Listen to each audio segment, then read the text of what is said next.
আচ্ছা, আমাদের দেশে খ্রিস্টানদের সংখ্যা কত? 1 থেকে 2%। খ্রিস্টানরা এখানে সংখ্যালঘুর থেকেও সংখ্যালঘু। আমাদের দেশে খ্রিস্টানরা 1% হোক, 2% হোক, যাই হোক না কেন, এটা তাদেরও দেশ। তারা কেন নিজেদের সবথেকে বড় উৎসব পালন করতে পারবে না? একদিকে আমাদের প্রধানমন্ত্রী মোদিজি চার্চে গিয়ে ক্রিসমাস সেলিব্রেট করছেন খ্রিস্টানদের সাথে। অপরদিকে আমাদেরই দেশে কিছু গুন্ডা তারা কি করছে?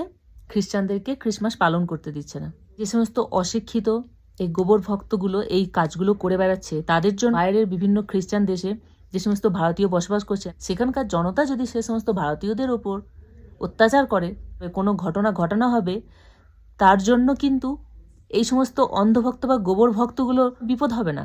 বিপদটা কিন্তু সেই সমস্ত দেশে বসবাসকারী ভারতীয়দের মধ্যেই হবে, কারণ তারা সেই খ্রিস্টান দেশগুলোতে সংখ্যালঘু।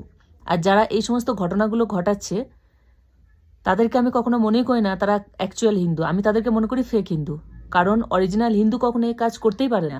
ঠিক যেমন আল্লাহু আকবর বললে নিরীহ মানুষকে মারলেই ধর্ম রক্ষা করা যায় না, ঠিক সেরকম জয় শ্রীরাম কিংবা বজরংবলীর নাম নিয়ে সংখ্যালঘুর ওপর অত্যাচার করা হচ্ছে। এখানে কিন্তু ধর্ম বড় হচ্ছে না, রাম বা বজরংবলী কিন্তু এখানে বড় হচ্ছেন না।